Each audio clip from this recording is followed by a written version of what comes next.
This is To The Point, a Rhino experience. Voted one of the top home services marketing and operations podcasts. Cutting through the bullshit and getting to the point.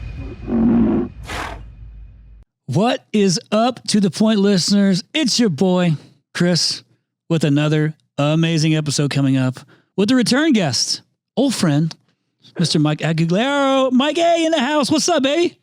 What's happening? I'm super excited to be here, man. Dude, the only difference is that I can't introduce you the same way as I did last time because CEO Warrior is not where you're at today. What is going on now? CEO of FuDog Group. What in the hell is going on, Mike A? Give it to me. Yeah, well, you guys, most people that are in my world know that I grew a service company to 32 million, double-digit profit, 165 trucks, 200 people. But I knew that I ascended out of that. And that's what brought me to CEO Warrior. Just like you are so passionate about the service industry, what you do, I was so tired around getting around friends and having to dim myself because I'm telling them how cool my company's doing and they're telling me how broke ass they are. Right. That's really what dove me into creating CEO Warrior. Was I wanted to shift and change an industry. And I'd like to think today, 8 years later, being one of the top training and implementation organizations out there, I believe I made an impact. Yeah. But before I tell you about what I'm doing today with FuDog, let me just explain to people, like, here's my deal. And I know, Chris, you've went through this. If you're still doing the same thing you're doing 2 decades or 3 decades later, I got news for everybody. You're not growing. You're not.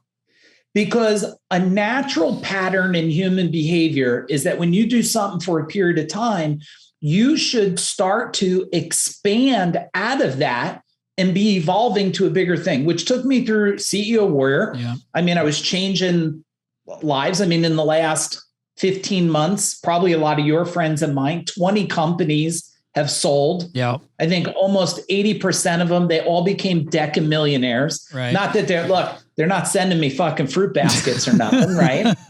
And God, if they give you public, I'm sure you could relate. God, if they go in the public and give you a little bit of credit, for changing the next 10 generations of their family's life. But that's okay. I wasn't doing it for recognition. I was doing it to change the industry. Right. But as I was changing it, I was evolving and looking at this world, Chris, this pandemic and stuff. And I knew I was always built to play a part in changing the world.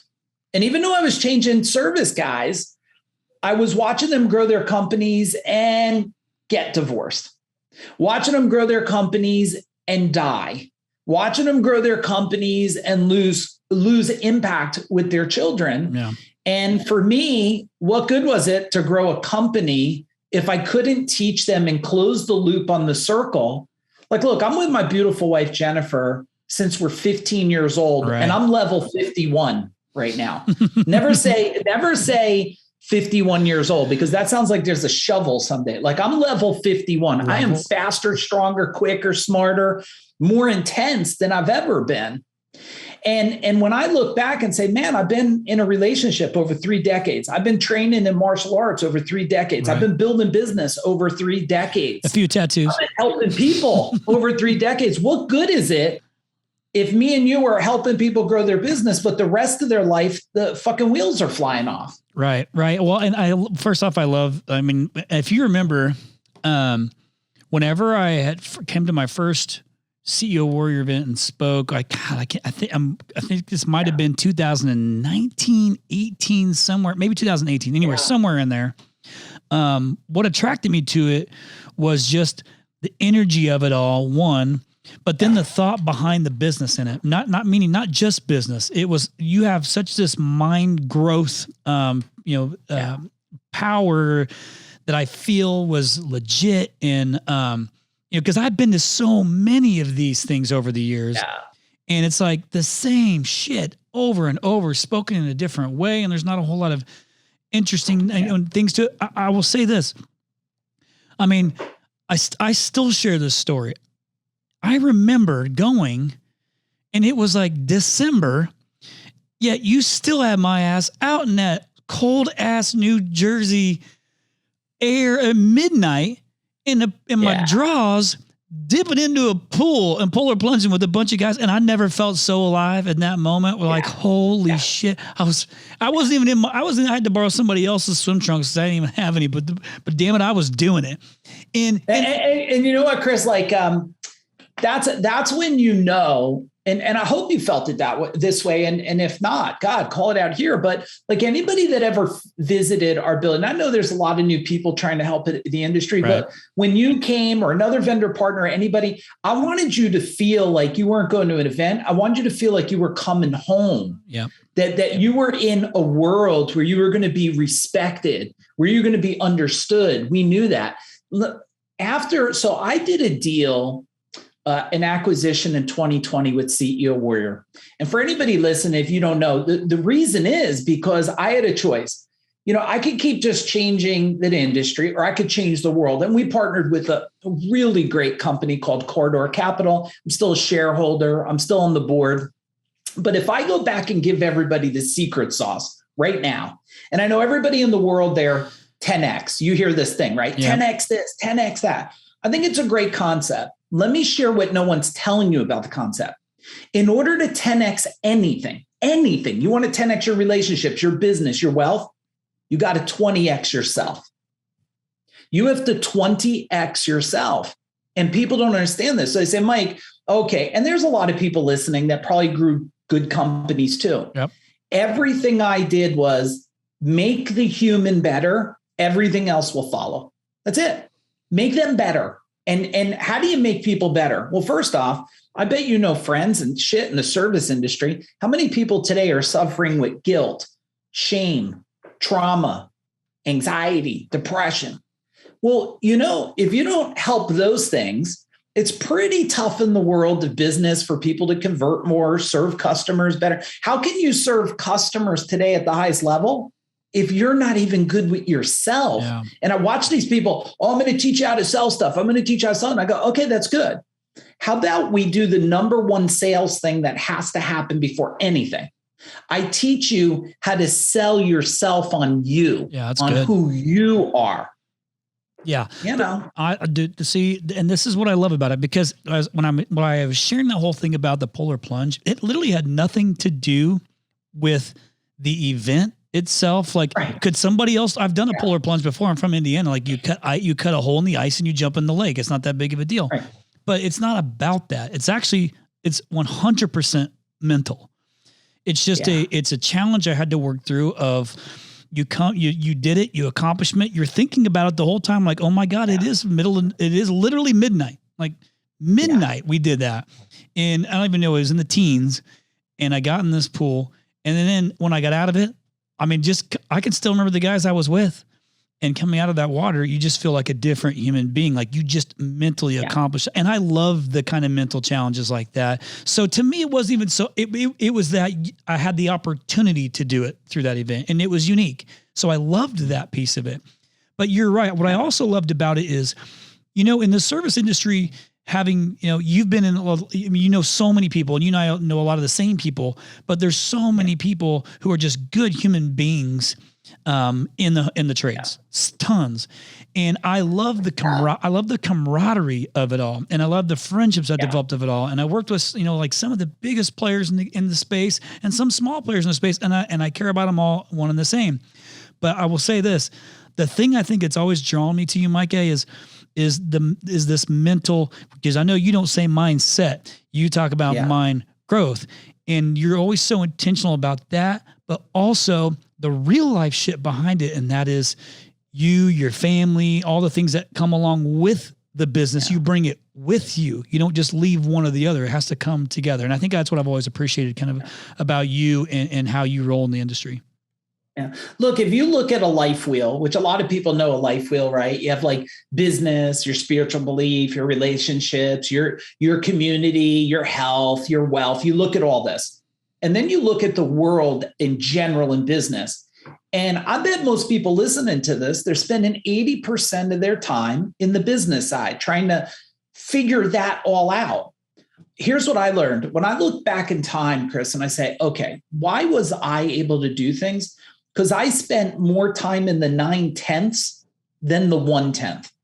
Because, and let me make my point for everybody listening here. For all of you that are like, I love when people tell me, they go, me and my wife, we're good. I said, the fact you use the word good means it's already dying. You haven't realized it yet. Like I could listen right through the language of what they're saying. But if anybody on here, think about when you're fighting with your partner, wife, husband, whatever, you give a shit about your business? Nope. When you had a health issue, if you went through and I had COVID, I was fist fighting with this thing. Like when I got it, I had no anger to it. I had no worries about it. I just said, come on, baby, let's roll with this. And it did. It gave me 8 days of fever. I mean, we were like in the octagon. I felt like I was in there with Mike Tyson fighting that bitch. But when you're sick, you think about your business? No, you don't. So if you look at the 9/10 of the wheel and you fix all those things and get dialed in, what I say is to supersize anything, you have to superhuman yourself. You got to optimize yourself. And people on here are like, oh, I eat good and I do this. I said, look, you got to step outside yourself and look at it from over here. Look at it from an outside perspective. And it's the same thing. This industry, I love this industry. And at the same time, people get me so cranked up in this industry. When I hear people go, oh, it's hard to hire people. I'm like, no, you suck. Not you suck at hiring. You're not a human that has earned the right to attract people. And look, there's people that listen to this that built bigger things than I did. There ain't nobody in this world that would want me to step back in the service, which I'm allowed to, by the way. I'm allowed to. Put that out there. Nobody wants me to step into any state in this globe and say, here I am again, because one, I don't care if you're 50 or 100 million, you're going to be scrapping with a scrapper quickly. And the point is, a lot of these people, I love the small people. I love them. Yeah. They're scrappy. I used to tell them this, Chris. I used to say, you know what? One day, all the founders of a certain organization woke up, a bunch of them in New Jersey, and said, oh shit, where'd that dude come from? I said, I was like a stealth bomber. While you were stroking your own ego, you couldn't see me because you were so busy about yourself, sitting there looking at yourself in the mirror. I was training for combat here. And then one day they go, oh shit, now he's here. Now he's here. And I pride myself, and whoever's listening, if you don't know me, look, I live a humble life. I'm a humble guy. I'm an intense guy. My wife says you're like a purple unicorn. Like we never seen one before, but we know they exist, right? What I want to tell you is you could be in this industry without being one of those people. You don't have to run around and shove stuff in people's face. Like, and those people, and I know you got a lot of small companies that probably listen to. Mm-hmm. Like I remember one time, Chris, I went to a big meeting. I won't say the name of the organization. I walked up to this guy. It was a little breakfast table thing, sit down. You're standing up. And I was like, hey, nice to meet you. Tell me about your company. He's like, I run 50 trucks. And he's like, what about you? I was like, I just bought my second used van, man. We are working so hard. And he went, oh, that's good. It was nice to meet you. And he walked away. And I was like, oh my God, so disrespectful. Later, I found out like 48 of his 50 trucks never moved. His people hated him. They all quit. His reputation was shit. He broke off his ass. His wife left him. Later I learned the truth, but I said, as I grow in this industry, I'm not going to be one of those people. If you're a guy with one truck, I love you. If you're a guy with 50 trucks, I love you too.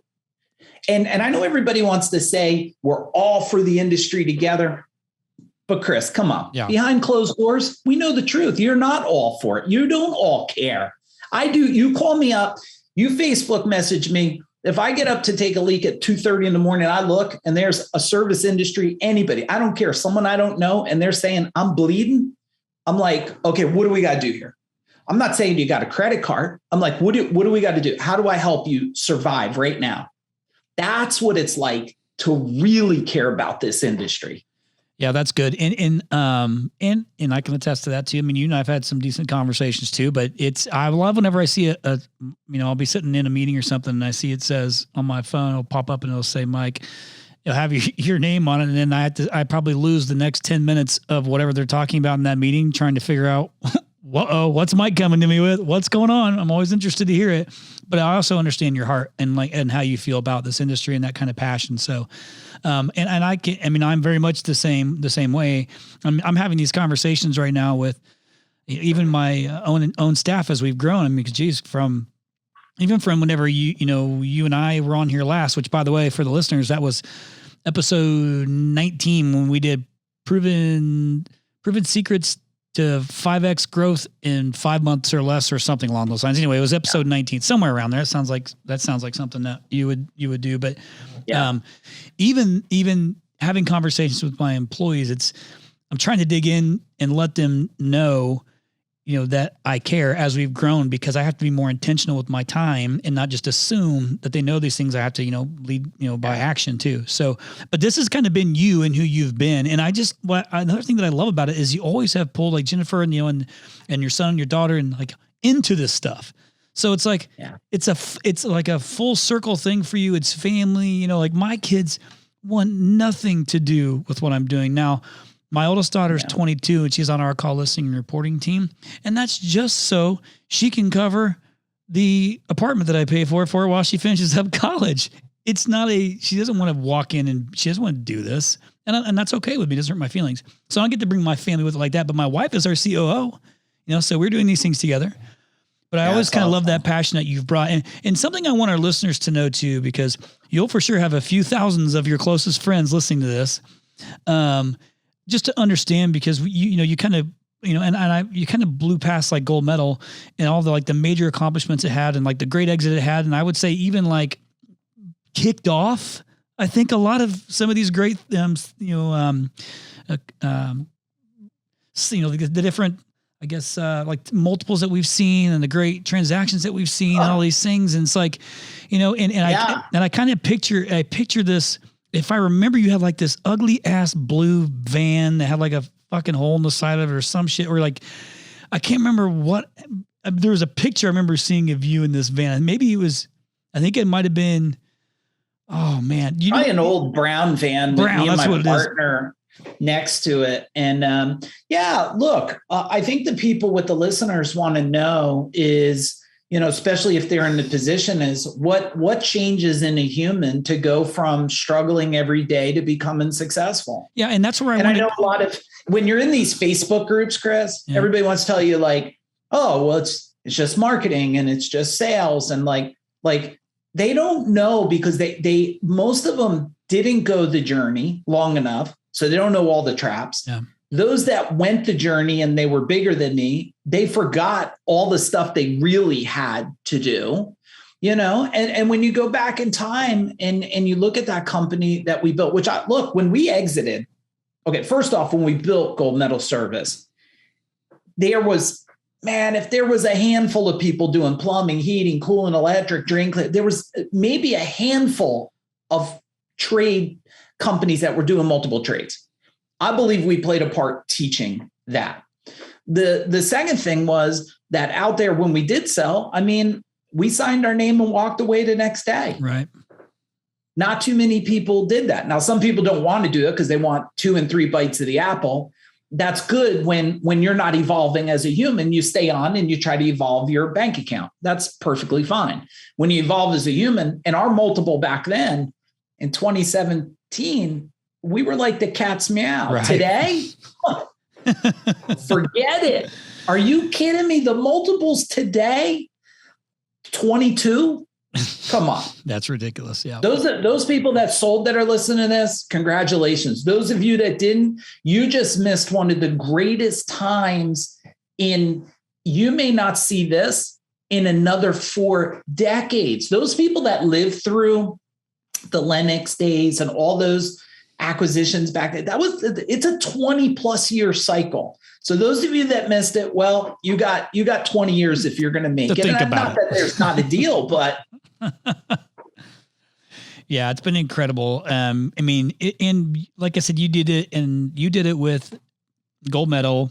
You built CEO Warrior. You did it again. Except for it's still different. You and Rob made the exit, but in this one, you still are on the board and things like that. So for CEO Warrior, but were there certain things like for our listeners, because we do have a wide variety of listeners from like, well, certainly we have from private equity listening all the way down through guys who it's just, just starting off, technician split off doing his own thing, to technicians listening or sales guys listening. So it's kind of a big variety of things, but, what is there like some of the same hurdles that you ran into, whether it be gold medal or CEO warrior, or was there something that, hey, these guys are going to run into this and this is how you work through it? You know what I'm talking about? Like, is there just some consistency in some of those hurdles that you've seen time and time again? Look, every hurdle, and this might sound all metaphoric and like kung fu on the fucking mountain and stuff, but the hurdles you're going to run through are the hurdles inside of you. Listen, this game, all games everyone's playing, is a human behavior game, period. Okay. And if you don't understand yourself, well, you get caught in the trap of emotion. Like for me, when I sold gold medal, I didn't have to sell it. I knew that I was evolving, but I didn't have to sell it. I love those people that worked for me. You kidding me? When I'm sure you get it too, because I watch all the big stuff you're doing. Actually, I'm wondering why you're not texting me private invites and shit, but I watch it. When you get up in front of 200 people that you are fighting for their livelihood, and you got AC/DC playing and guys banging on the wall and banging their chest, there's nothing like that. So the one thing everybody's got to know is you don't sell out of pain and hate. You should sell because you love it so much that it's time for someone to take it further. I knew with CEO Warrior, I loved it. I love the people. I love the walking fire, breaking shit on your neck. I love all that stuff that we built. I mean, I don't know anybody that puts on a training like we put on there, but I knew I was evolving. Did I need to bring on a partner? No, I could have kept it small. But who am I looking out for then? Me? I would be looking out for me. I wanted it to go bigger, and you got to know there's a point, right? You brought on a partner. There's a point where your skill set can only take you so far, where you need additional skill sets. That's what I did. And now I entered the new world to do the same thing. For those of you that are listening, and I'll say this cautiously, because I'm not doing it in this space, but I am a believer on this. Like I have an investing company now, Chris, where we invest and take equity in companies to help them grow to exit 3 to 5 years outside of the service industry. I am not in the service industry, not because I don't love it, because I have some restrictions and I don't want any difficulties there. Sure. But if you guys look at it and you're a company struggling, you only have 3 avenues. Like avenue 1, you partner with someone you could trust that has skill sets you don't have. Most people partner with someone and they're like, oh, they're just like me. Well, that's probably going to die. But find a partner that really cares. Number 2 is you have to learn this stuff. If you don't know how to do it, well, how fast do you want to move? And if you're 40 or 50 years old, do you want to spend the next 2 decades trying to figure it out? So go get the education. And I don't care if you go to CEO Warrior or any of the great people, but you have to get the education, right? Number 3, well, you just decide this isn't the game for you. But most people, Chris, that get out of the game of the company because they can't stand it, they're going to suck at the next thing they do. What do you think? You're going to be like, you're going to dislike this, but then you're going to go into the thing you really love. And like, you're going to have that all figured out, because in the end, if you didn't know how to do the process, the systems, the marketing, then you're going to get stuck again there. So I would say get clear with that, and also get clear. Every single human's going to exit their company. They are. Let me give you the ways they'll exit. Okay. Number 1, they'll sell it. They'll exit. Number 2, they'll hand it down to a family member. Okay. And that's another exit. Number 3, you might decide to, you're going to sell it or something. So you're possibly going to sell it. You're possibly going to partner. You're possibly going to hand it down, or you're going to die. You're going to exit your company. Most people are not intentional on what they want to do for the growth of their company. They don't know. I believe you should be doing today. Let me give you an identity thing here that I learned. I think this is pretty profound. Most people are building their identity as they're building their company. Identity mean how you act, how you behave, how you think, your patterns, your habits, all this. And so as you're growing a company, your identity is kind of morphing with it. Oh man, I have a $5 million company now, which is funny because most of these gurus out here that are trying to teach people, some of them never had a company. Some of them failed at companies. Some of them built a company to 5 million, which means, you know what? You're a good little fucking puppy dog in the world. Like, you don't even know what it's like to get punched in the face over and over. When you grow, after you hit 30 million, you actually met Mike Tyson without knowing it, because you've been punched in the back of the head, in the front of the head so many times, you know what to look for. Is that truth or what? 100% true. Absolutely. Right. So when these people are thinking about this stuff, you got to really think like, wait a minute. What if I evolve my identity past where I want to grow? So if I want to grow to 10 million, let me create the identity, which most people don't know how to do it. It's not like stepping up wearing a suit and all of a sudden you're Superman. It's not that stuff. Let me create the identity of a $30 million business owner. All the behaviors, habits, patterns, the way they think strategically, who they connect with, right? Then the company that wherever you're at will pull to your identity. But if you don't have that identity, see, they say let me tell you if you heard this before. You got me all cranked up today. Everybody in your team got me all wind up now. You ever heard this stuff? You become like the 5 people you're surrounded with. Yep. You heard this? Of course. Okay. The average, yep. Okay, it's bullshit. It's a lie. It's a lie. If you put me around 5 broke ass people, I don't become broke. They become wealthy and rich. Right? Yep. Because I have a track record of that. Everybody listening should grab a pen right now. You write it on your arm if you don't have paper. It's not who you hang around with. It's how you hang around with them. It's not who you hang around with. It's how you hang around with them. That's what I've learned by creating now decamillionaires, multimillionaires, changing more companies and creating legacy for people. And now what I do today, which is changing the humans so they don't have to suffer so they can build massive wealth, is how do you hang around with people? That's going to change the game. Yeah, that's really good. So I 100% believe that. And because I've heard that you are the average of who you hang around with, or even, I do think that I like to put myself in the situation where I'm sitting in a room with people who have done more than me, who are smarter than me. And so I can learn from them. So people will say, oh, I want to be the dumbest guy in the room. I'm okay with that type of terminology. I'm okay with being in that position because I'm constantly learning. But I agree. If you put, I'm not going to start to play down to somebody else's level if I don't feel like they're at mine, because it's not how I'm wired. And I don't think it works the same either. So I'm in complete agreement with you on that. However, you want to be a different guy in the room, Chris. Here's just everybody listen to this. When you put one person on a pedestal higher than you put yourself on the floor. It means you diminish any value you have.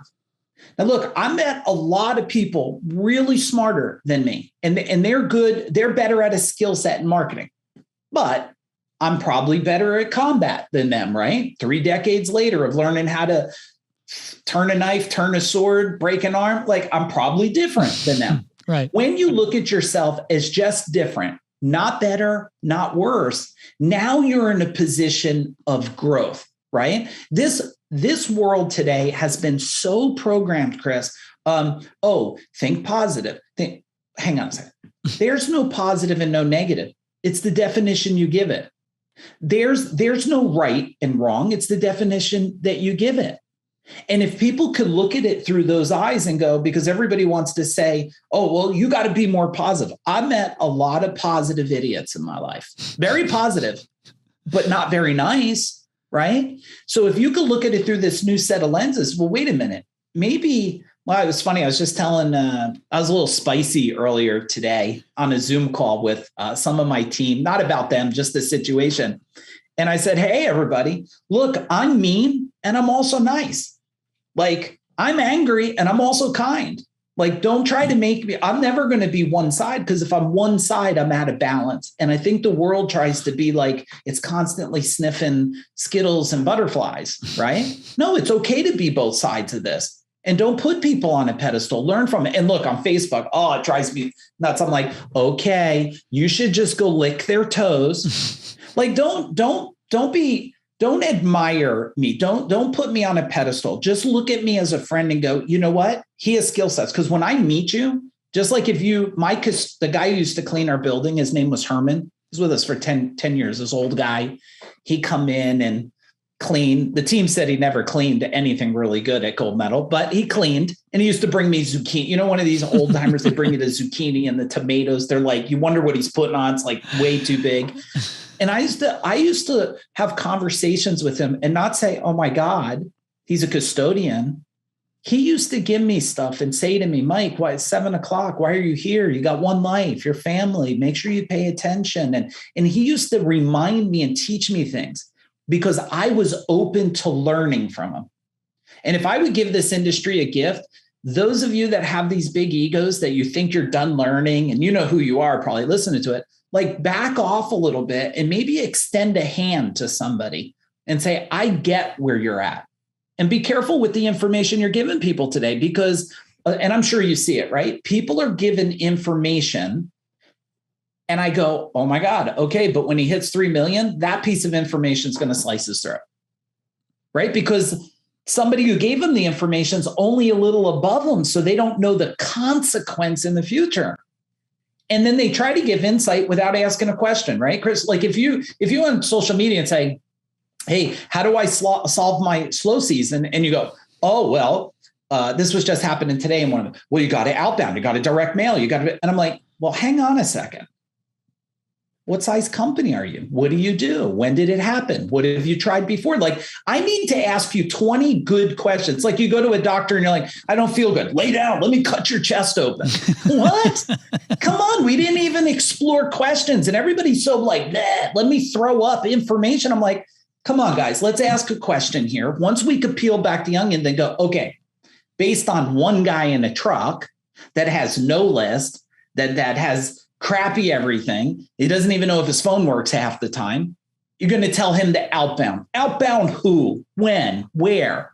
You got to give him a different strategy, but nobody steps him in it and goes, hang on a second. Let's ask a few questions first, you know? Yeah. And drive me nuts out there, these guys. Of course. And you know, as I've taken more time over the past, say even 3 years of just focusing on me and my own growth besides the business, I recognize more of these things. And so I will say this, though. I also think that I do think that over the last 2 years specifically, that the willingness of people like that have been, you know, players to help others has certainly increased. So I would agree 100% that it's increased out there with, you know, what's increased the awareness that people in the industry don't have to suffer no more. Yeah. That's important. That's good. If people listening to this, Chris, just go, you know what? Suffering is a choice. And that, look, if I could do it, and a lot of the people that did do it, some of them that recently just did it. I mean, I'm impressed with them. I mean, it's amazing. Some guys are doing it over and over again. The fact is, if they can do it and I can do it, one guy in a truck can do it. And I think that hope is what helps people make a decision one day that they no longer want to let their family down, you know? Yeah, bingo, hope. I think that's the key word, that is so important. And as long as you have that, there's an answer, there's an option, there's a way, to continue to move yourself or your business or your family or whatever it is forward. All of it should be, comes together. So I want to piggyback off of that then and just talk about, since we kind of went through all this, clearly you've had a lot of great success and a lot of great impact. Guaranteed, you know it and I know it. There's for sure quite a few people that are listening to this podcast right now that you've specifically helped. And that's got to be an amazing feeling, right? Like, because I know that's a driver for you is exactly that.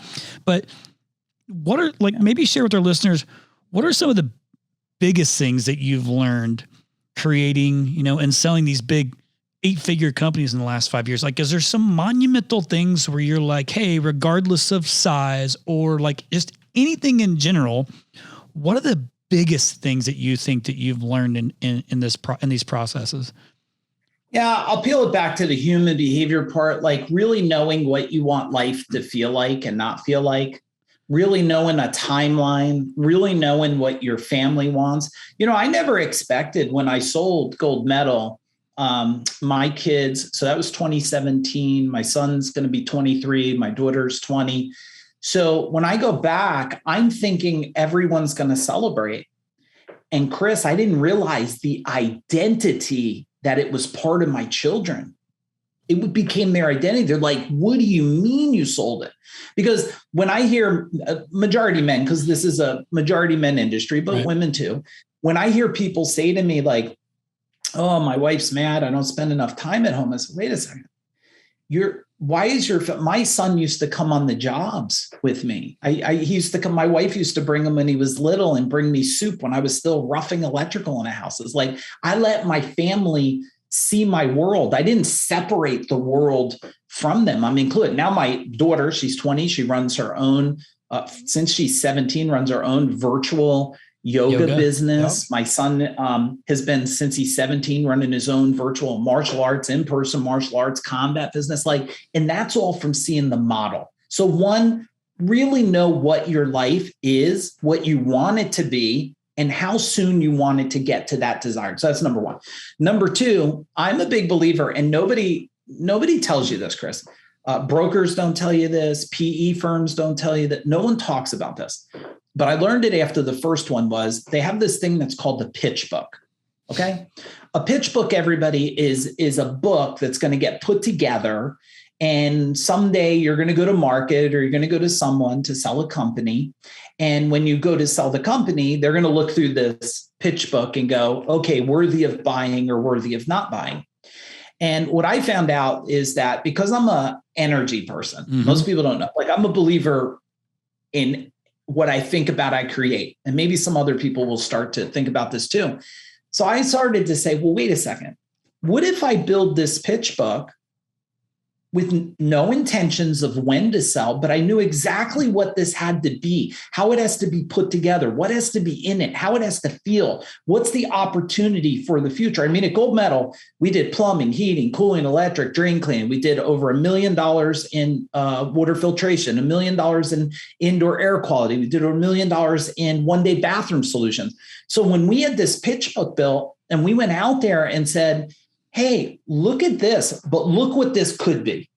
In this book, I believe that when you build it, it creates itself.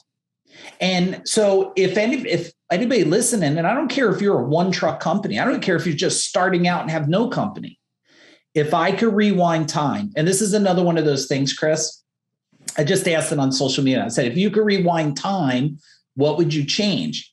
And the programmed answer for everybody is nothing.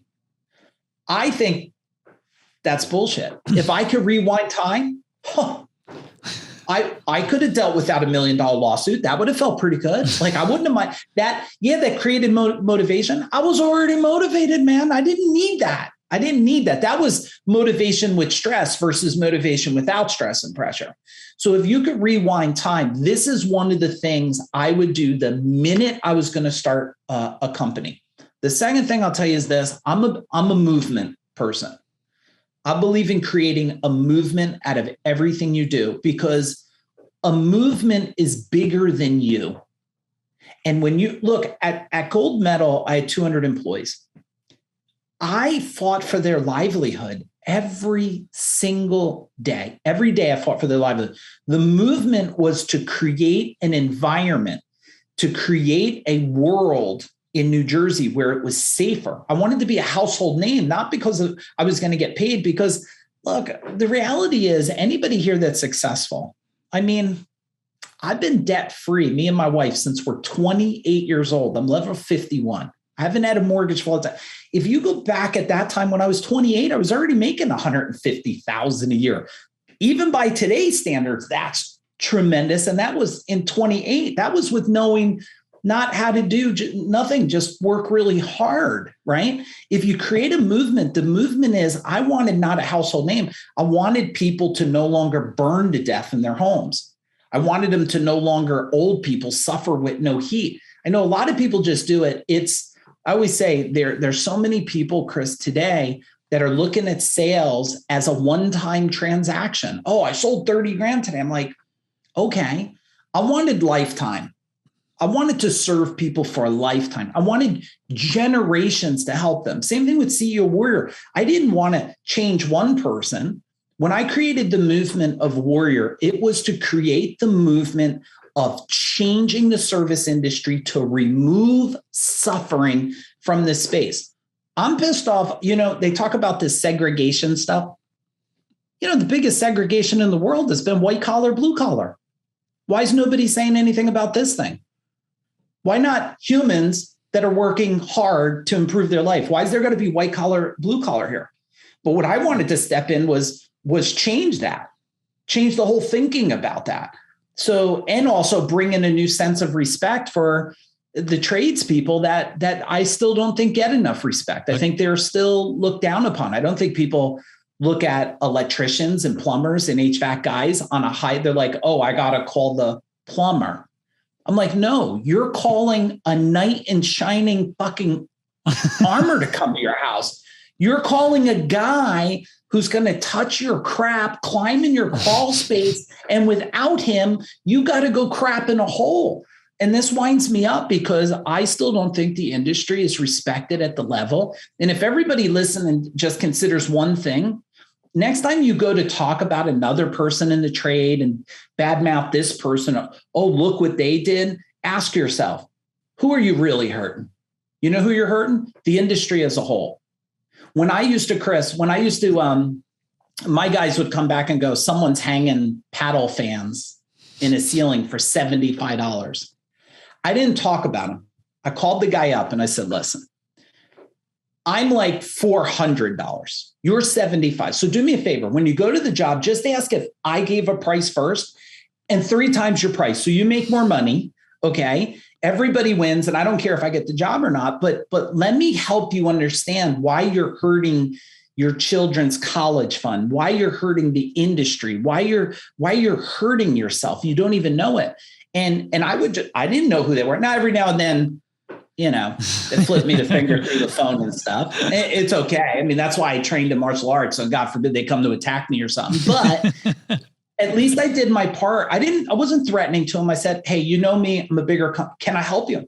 Can I just help you? When I started CEO Warrior, I started training 9 companies in New Jersey, exactly what I was doing. And I told them, please grow bigger than me. Grow faster than me. I'm going to give you everything I know. Like, I want you to grow so fast, so big, because one, it will just motivate me to keep moving forward. And most people fear that today. I didn't fear that. Like, do it, man. Do it. Let's all do it together. So I love that. I remember you telling me that story early on about how it came to be in the first place and I remember part of what started it too, which that story is fantastic too, but I can't remember if we shared that in another episode or not, but I loved seeing and hearing those stories about how those things actually started happening. The biggest takeaway I just got from that, Mike, was you said create a movement. And to me, what that makes me think of is it's the purpose. So it's the purpose beyond the business itself. It's a purpose beyond the transaction itself. It's got to be bigger. I just was in LA this past week. I'm not sure when this episode's, but today is April 27th. But I was at the Service Titans Pantheon event, and I was listening to a gentleman by the name of Simon Sinek talk, and he was talking about the infinite game. And the infinite game is this, we talk about, well, you're the best or I'm the best, and he's like, compared to what? Like, how do you know you're legit the best? Like, is there some metric that says you are officially the best, or some scoreboard that says you're officially the best? No, there's not. So, and it is, so, okay, I guess I was just reminded this is June 28th. So, hey, we're in the middle of summer. You're busy as shit. So hopefully you don't listen to this. You're listening to this in the truck ride. But anyhow, infinite game is what I was thinking about. And it brought me back to purpose being more than transactional. And for you, the purpose is this creating a movement. And that's what you've done, and you're doing it again. So I think this is a really good segue into, actually, let me address one quick thing before I segue, because you're creating a new movement, or you're involved in more of a new movement too. But I want to just recognize this. You talked about visualization. I'm such a big fan of visualizing things. And what's interesting is that even when I was younger, even as a kid, being in wrestling or in sports, I would visualize my matches before I had them. So that way I could get the feeling of winning that match before it ever happened. So I could use that to pull from. Because I would get so caught up in looking at rankings, and this kid's ranked, third in the state, and I got to wrestle him. Yeah. But no, I thought, well, I'm going to work through it, visualize how I'm going to go through first period, second period, third period, how I'm going to win this match. And then that's what I thought was going to happen. Now, maybe it's because I'm naive or whatever, but it pulled me through everything. And even with this business, how I've had to understand, how to visualize more realistically for me to, I don't know if I'm explaining that right, but meaning like if somebody is a $5 million company and wants to be a $50 million shop, go see a $50 million shop. So you got an idea of how to really visualize that to see what it actually looks like to be a $50 million shop. But I'm a big believer in vision. And part of what started me down that path was, do you remember when The Secret came out, the movie The Secret, which is kind of, you are what you think you are type of stuff, law of attraction, that type of stuff. Oh. I believe in a lot of that. I think it certainly is, because I think it's also a driver, but visualization is huge. And it might seem silly to you listening to sit in your truck and think through stuff or just visualize it. I'm telling you, that's what some of the most successful people are doing, and doing exceptionally well, is stopping for a minute and visualizing, not for where you're at, but for where you're headed, as if you're already there. Love that about you, man. Look, we did it in gold medal. I learned it from a guy, Cameron Harold, super smart guy. And he talked about, I think it was painted vision back then. Today, I think he calls it vivid vision. And I built that gold medal was going to be a $40 million company by 2020. Well, we did 32 million in 2017 when I sold, and we were tracking for way more. Now they've grown it in New Jersey alone. I don't know what they're doing, 300-400 million. I mean, they grew it into an empire. Right. Let me stack something back for you on purpose. Once you have a purpose, everybody, that purpose will generate a passion, right? The passion will generate power inside of you, human power. Like a lot of people look at me and they're like, this guy's got to be jacked up on Red Bull or something. And I'm not telling it to judge anybody or anything, but I haven't drank caffeine. I never did coffee, but I did caffeine iced tea. I haven't done caffeine in 12 years. I haven't done gluten in 12 years. I never did alcohol my whole life. I never did drugs my entire life. People go, wow, why? Well, because one, I was in a survival mode as a young kid. So it's like, if you're going to win, you better not be all jacked up in your mind. Right. And the other thing is, this world got you confused. Like you should work less, like this 4-hour work week type thing. And like every now and then I come across with someone that says, oh yeah, I only work like 4 hours a week. And I'm like, we got to stop that. How bad is your life that you hate that so much? You only want to do it 4 hours. See, when you love what you're doing so much and you have that purpose, passion, and power, you'll literally be doing it Saturday and Sunday. Like I'm going to do a webinar tonight on reducing stress. It's 7:00 at night. Saturday afternoon, I might be doing another free webinar. It's not work to me because it's part of the movement of shifting humanity. The other thing is people have to understand, along with visualization, the power of words. Words are, if you looked at words as like the term spelling, if you looked at words as actually it's creating a spell on something, let me give you the easiest example. Have you ever tried to lose weight before, Chris? Like most people, right? Yeah. Try to lose 10 pounds. 10 pounds. And then all of a sudden you wake up one morning, your brain goes like this. Hang on, bitch. You mean you lost 10 pounds? Oh, I don't want to let you down. Let me find it and double it for you so I don't let you down. Because the word lose says brain find versus release. The brain says go away. And that's a simple example of the power of words. Let's look at something else that a lot of people that want money, Chris, they don't even realize how sabotaged they are from money as a kid. When they were a kid and they were walking down the street, and I guarantee for most people listening to this, it happened. Maybe if there's a button or push or post somewhere, you picked up a quarter or something and you said to your mom or dad, oh my God, I found Dad, is this a quarter? And your mom says, oh, that's great. Congratulations. Now go wash your hands because money is dirty. Now you think because you're 30, 40 years old and have a business, you think that moment in time disappeared. No. That moment in time is still in your mind. And how do I know it? Because you probably had children. They probably counted dollars from their birthday. And you as a parent said, go wash your hands. Money is dirty. And what I found out, Chris, is sometimes a simple reframing of the thought process about money is dirty and getting rid of that. You literally have to go back in time and reframe this. All of a sudden, a company goes from struggling to growing, and they go, well, I don't understand what I did. Well, what do you mean? We changed the thought programming of your life. That thing was given to you as a kid, and most people struggle with money their whole life. Why is there only 1% of the wealthiest own the majority of wealth in the world? Maybe less than that. Is because of these things. So if people can start to think, well, wait, what I say, and I learned this the hard way. Here's how I learned it. When I was growing my service company, I said, there's no great people. It's hard to find people. They're all on drugs. They're all going to break my shit. They're all going to crash my truck. Now you think for 1 minute, Chris, my brain goes, hang on a minute, Mike, you're wrong. There's lots of good people. No, the brain created the reality. So I paid, look, I spent like over 2.7 million on coaching, just like I'm sure you spent a lot over the years. I mean, Jay Abraham was my one-on-one coach for 3.5 years. He's, you don't get him for $5, right? And one of my mentors said to me, wait a second, what do you mean you can't hire? They're all broken. No one's out there. What about this? There's people everywhere, great people. I just don't see them right now. Listen, God's truth, whatever God you believe in. 2 hours later, I get a call. This is decades ago.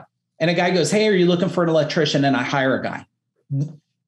Within moments later of changing the way of what I said to people.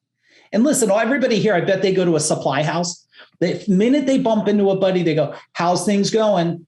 And this phrase freaks me out, Chris. When someone says this, so if any of you meet me someday, say this to me, it'll freak me out. Living the dream. I'm like, I will throat chop you. Do you even understand what you're doing? You're taking living a dream and making the energy of that horrible and miserable. And I mean, I used to do it too, everybody. One time we were driving and I was with my wife and my son when he was little. And I had these people, especially in Jersey. You drive in Jersey, you know what danger's like, right? And I said, look at this genius. And my wife says, good job. You just made our son think the word genius means idiot. And I was like, holy shit. The power of what you say and how it frames things. Some of you listening to this, just listening to your language and reframing that will change the trajectory of your life forever, with your relationships, with your health, with your wealth, with your community. Especially today, everybody can't wait to get together and bitch about everything that's broken. Hey, crazy. I have to say, I'm guilty of saying living the dream, and you've just made me rethink that. I'm throat chopping you next time we're around. That's it. Next time it's going to be worse than the ice pool in December. Damn it. And you know what I think it is? Let's put sharks in that damn thing next time. I think it's just literally. Well, now that you think about it, does it make sense what I'm saying? It 100% makes sense. Just like you saying, look at this genius. And yeah, it actually all makes sense. I think it's just being mindful of what you're saying and like really thinking about not just saying something to say it, but actually being mindful about the words that you're using is what you're saying. So you're getting me thinking about it. Here's what they should say, Chris. Is what I just said creating what I want or destroying something else? That's it. Yeah. Is what I just said creating exactly what I desire or destroying what I desire? If they just put it through those two filters, it could change things for them. Just thinking about that. Just think a minute. Look, in order for anything to grow, this happened for you too. I watched over the years. I'm super proud of you of what you built over the years. Like, thanks. I knew you before when you were trying to just figure out you, right? Otherwise you wouldn't, like you found a part of you in the ice water, right? That's the part. When people come into my world, I just want them to find who they've been searching for decades, right? And when you look into this world of people that don't even know, like they don't even know themselves. It's just a matter of, well, let's find you. Let's find like, who are you at the core versus look at people today. I watch adults get around their parents and turn 10 years old again. Did you ever see that? I bet your wife or something, like when she's around her mom or dad, she turns into a 10-year-old again. Doesn't know how to act, got to make sure everything's clean. They say do this, they still act like you're 10 years old. And I sit there and I always make a joke when I ask people if they're tattooed, and a lot of people say no. I'm like, you're not, like, your mom's not in control of you anymore, right? Because they're like, oh, my mom would kill me. I'm like, you're 50, man. You're 50. Let it like, go. If you want a tattoo, like, your mom will get over it. Okay, you're 50. You're 50 now. It's so fascinating when you step back and just look at this stuff and say to yourself, hang on a minute. Does it really have to be that difficult if we evolve ourselves? It's the last 2 years, I've really studied this. I really studied it and said, what is keeping people stuck? And when you look at it, they pay so much attention to things, but not themselves. Your life, write this down, everybody. Your life is a direct reflection of you. That's it. It is a mirror reflection. Everything in your life is a mirror reflection of you. And in order for anything to grow, something else must die. A thought must die. So when you're at a point and you're saying, hey, I'm going to now grow this company, you had to kill a thought inside your mind that you're not worthy, you're not smart enough, you don't have connections, you don't have the right people. You have to kill that thought for other things to live. And the other thing is, everybody knows this phrase, Chris, like, if you're not growing, you're dying. You're dying. In today's world, you're not growing. You're already dead, and you didn't realize it yet. You didn't realize it yet because we're evolving at a rate of speed. I said this to someone. I'm wondering, think about this when we're done with this. If what is that theory called? Like, technology doubles itself every 18 months. What is that law? It's like Moore's law or something, right? Was that Moore's law? I think it might be Moore's, something like that. But the technology doubles itself every 18 months. Yeah, it's Moore's law. You're right. All right. Now, your brain is the most unknown, the most advanced technical computer system on the planet. Why are you not evolving every 18 months? You know why? Because you're in an environment that doesn't allow it to evolve. You've been told that it can't evolve. You've been told there's more, but you don't know how to tap into more. So if we build this system, our brain, I mean, come on, stay with me here. If our brain builds a system that doubles 18 months, then rightfully that would mean our brain could double every 18 months. And if you go back 18 months from now in your own life and you look at your life today, I bet a lot of you, your thinking processes have advanced double. And if you go back 3 years, I learned there's a 3-year cycle, man. Anybody on here, if you have a 13-year-old daughter and now she's 16, come on, what kind of evolution happened? If you have a 16-year-old 19, come on. There's an advancement that happens here, but nobody steps back to try to understand it. Because look, if we made people so empowered to produce greater results every day, people would fear that. But I'm just telling all of you, get yourself to evolve faster. Everything in your look, legacy is what everybody wants, Chris. They don't even know it yet. When you hit 40, now how old are you going to be in a couple of weeks? 42? 43. Okay, you're going to be 43. You already, I guarantee, before you hit 40, you already were evolving and thinking about legacy. I guarantee it. Because legacy is a natural state of growth when you start saying, hang on a minute. When I'm gone, what do I want? And the first thing people go is, I want my family safe, right? If I disappear, I want my family safe. I want them to have money. Okay, so that's the first thing. Then the second part of legacy, you go, well, wait a second. When I'm gone someday, I want there something to outlive me. I want their knowledge, wisdom. I want to know something keeps going. And that is when you're already feeling that pull to legacy, your job is to say, what steps do I have to do to get to that legacy quicker? Now, do you want me to twist you up a little bit right now? You ready for it? Let's go. Okay. All right, let's twist it up for me. Most people, they're thinking 10 years from now. What do I want in my company 10 years from now? Some people, if you're brave enough, you're thinking, what do I want life to look like 100 years from now? Now, a lot of listeners went, I'm dead, right? Okay, well, I guess you're dead. I'm going to shoot for 140. You're dead. It's okay. I'll let you know how this works out, right? But what about this? What about if we looked at it and our vision that you're creating, what if we built it for 1,000 years, Chris, 1,000 years from now? Now, wait a minute. Do you know that there's companies in Japan that are over 1,000 years old? So you say to yourself, hang on a minute. If you look it up, there's companies in Japan over 1,000 years old. And what we're impressed with Macy's and Sears Roebuck. So what if you said this today? What if you just, and some of you, you're probably mind smoking now, and it's okay. Pull over, get some ice on it. It's fine. But what about if you said this one time together, listening to me and you, Chris, together, how could this impact 1,000 years from now, that if we tracked back, we would say, holy crap, look at all the impact. Like this one thing, how many listeners will listen to this, you think? 500, 1,000, 5,000? Oh, we'll be in the 10,000s. We'll be in the 10,000s. Okay, 10,000.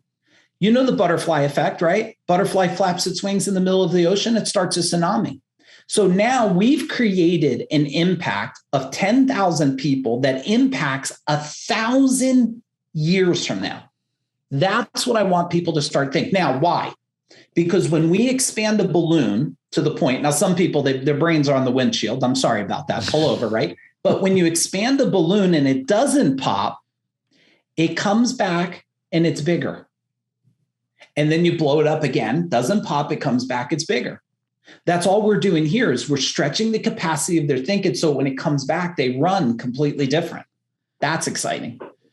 Yeah. Everybody's like right now trying to just figure out if they can really understand what you just said. So when you go back and listen to it again, you'll figure it out. Yeah, they'll get it a decade from now. It's okay. Eventually they'll get it. Well, I want to do this because I think what are we, about an hour or so in, something like that. I do want to make sure to, well, first off, Sharon, that I always love talking to you because you go so deep on things that you always get my brain thinking and working. So I'm genuinely interested in the things that you say because I'm constantly trying to find ways to improve myself. And so thank you for sharing those things for me. I get to be the recipient of that, talking to you while so does everybody else listening. So it's like I said, you could do this without me. Like you could actually take this episode and just run with it. And I could just be the innocent bystander who receives the information that you're giving. Next time we'll do that. Just tell your team to bring me on and I'll take care of it for you. We'll just handle it. It's going to be, I love hanging with you. So I'm glad you're here. For sure. So thank you. This will be the Mike A takeover. Well, I do want to do a quick transition before we go too, because, you talk about this creating a movement thing and that's what you're doing now too with, and I guess I'm saying it right. Is it FuDog Group? Am I saying it the right way? It's FuDog Group. So I know there's a meaning behind this. What is it? I know there's got to be a meaning behind this FuDog thing that I don't know of. So what is it? Yeah. So a FuDog is, if you ever seen these imperial lion dogs, normally they're outside of like emperor castles. They're the big lions. There's actually a male and a female. They're very intense.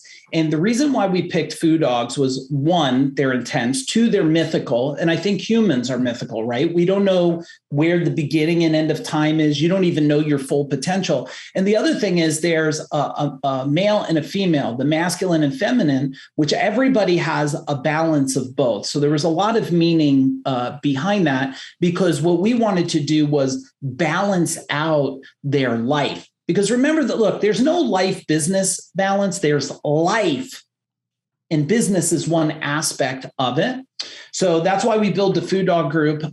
You go to FuDog Group.com, FuDogGroup.com. You'll end up on our website. We do everything about life. So we do a training called Unlocking the Wealth Code to help people really understand prosperity, abundance on a whole new level from what I learned. We got another one called One Life, which is how do we really build a life by design? instead of by default. We have another training that's called Change the Channel, which is how do we flip your identity in all 10 areas of your life, pretty much create you into a superhuman so that your identity could take it, and so many more trainings. And the cool thing about this, Chris, that has me and my wife and our team so passionate is that this is a place where you can come with your wife, with your kids, with your college kids, and we could help them think different about their future. And that's what is so important. CEO Warriors, amazing. If you need business stuff, check them out. If you need to get your life so the wheels don't fall off your bus. And look, a lot of people listening, probably they sold their company and they're confused and lost. They're going to sell their company, they're confused and lost. Or they're growing a company and they're confused and lost. And their wife is saying, I don't get you.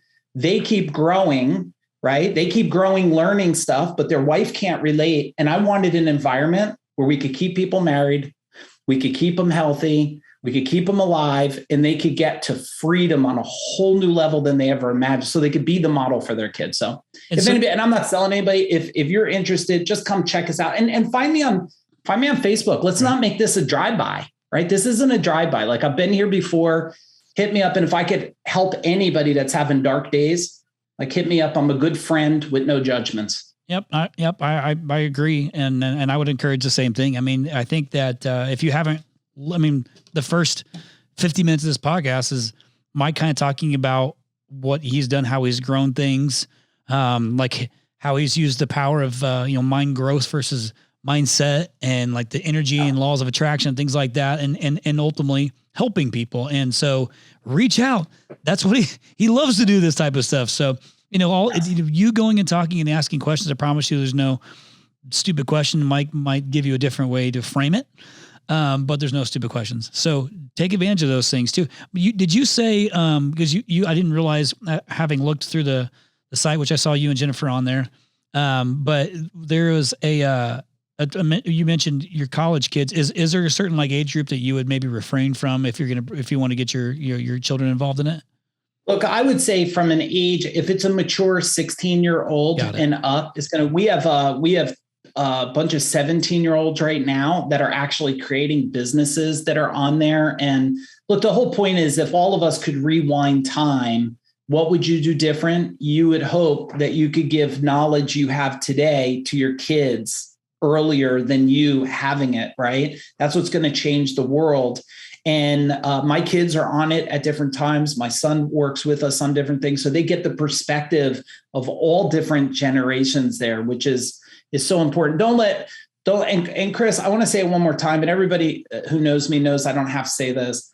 This is so great that you're doing it for people. And what people don't realize with podcasts and stuff, like this takes effort. This takes energy. Okay.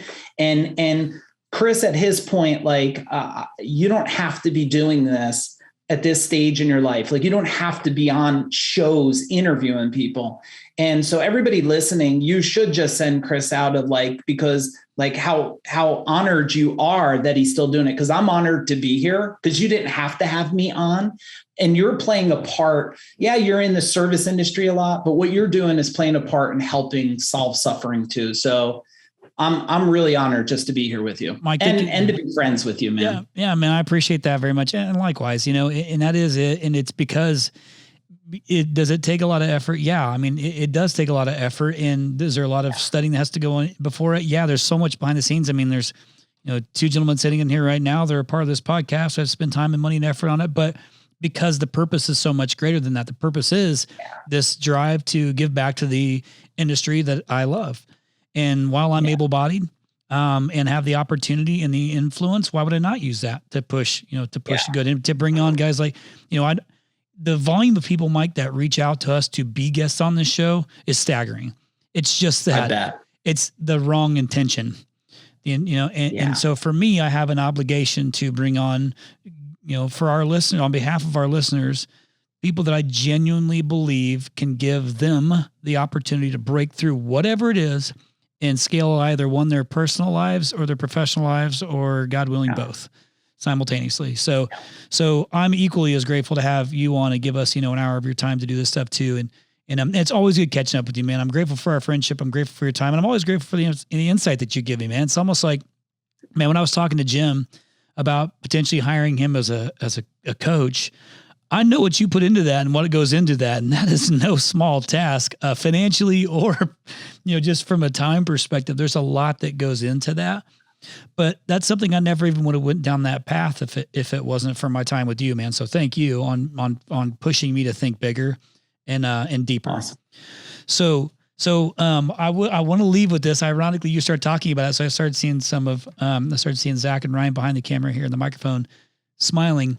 Because this is something question I want to ask you, and you start talking about it, but I want to finish with this. And I almost feel like I can answer this for you. But the last question I want to ask you, Mike, is what do you want your legacy to be? Yeah. Well, let me get to the point. I want my legacy to be that I played a part in shifting humanity to think completely different than the programmed way that they've been thinking.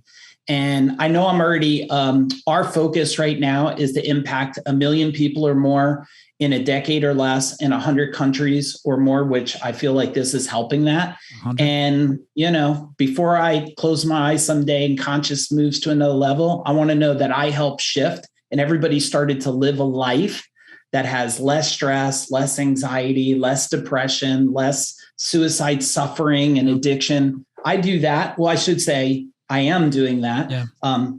It's going to be a great legacy to leave. And I'll make sure there's people taking over that legacy when I'm done. So it goes way beyond 1,000 years. I love it, man. Well, yeah. And I would say for sure, obviously that's already in motion. So kudos to you, man. And you're only level 51. That's it, man. I got a long way to go. You got a long way to go. Well, before I close with our a review again, I appreciate you, man. I genuinely appreciate you. I'm looking at you in the eyes through the camera, which is not really through the eyes, but you know what I'm talking about, to say, meaningfully, appreciate you and what you've done for the industry. I'm grateful. And I appreciate every single human in the industry and every human that's trying to improve themselves along with you. So great job, everybody. Awesome. So listeners, take them up on the offer. Many asked you to connect with them, reach out to them, and, just kind of see what it's about. And there's no harm in just reaching out and asking and seeing what it's about and seeing if it's a fit for you, or even just understanding that, is it a fit for you? Are you even, what I love about Mike is he challenges you to really think about the things that you say. I would say intentional is probably a good word, about what you're saying, what you're thinking, what you believe in yourself, who you believe you are, all these things that we might say passively that actually really matter. So, and Chris, I got a free, a brand new book I wrote. I forgot to tell you, called Mind Power.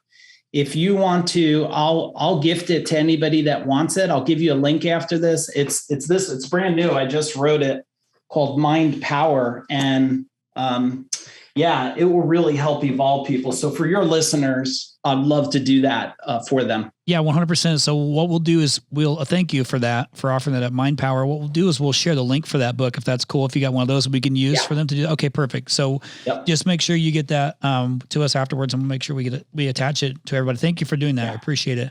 Looks like it was a good, easy Cristiano read too. So the book was thin enough that I could get through it. Yes. But again, I appreciate you, Mike A. And again, listeners, listen, if he's going to give you a book, it's an easy read. Take it, read it, but you'll learn something, highlight some things.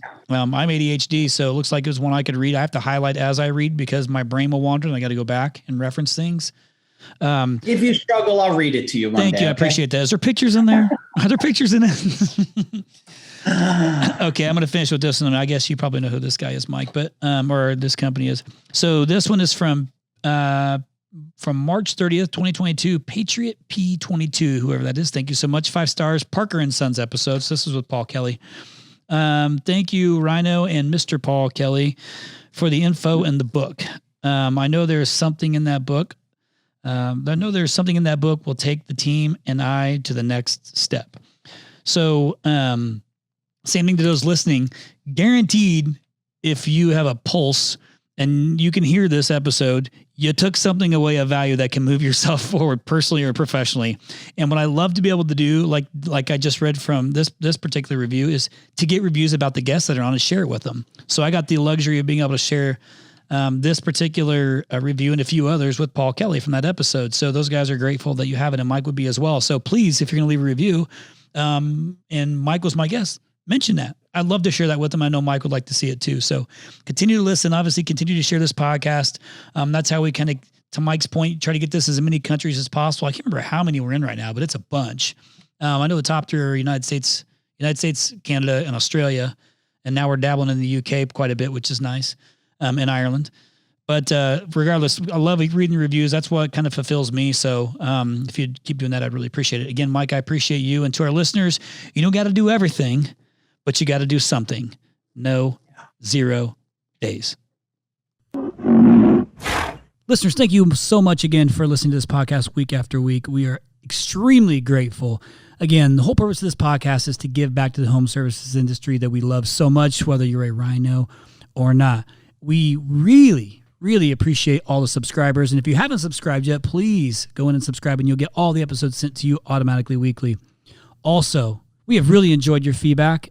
It's so meaningful for us when we get to read the nice comments that you guys put. So keep doing that. And if you don't know how to do it, here's what you got to do.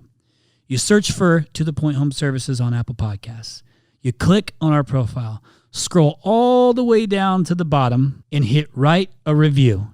And be honest and share your story and how the podcast has impacted you and your business. Thanks again from the bottom of our hearts at To The Point Home Services Podcast. We appreciate you.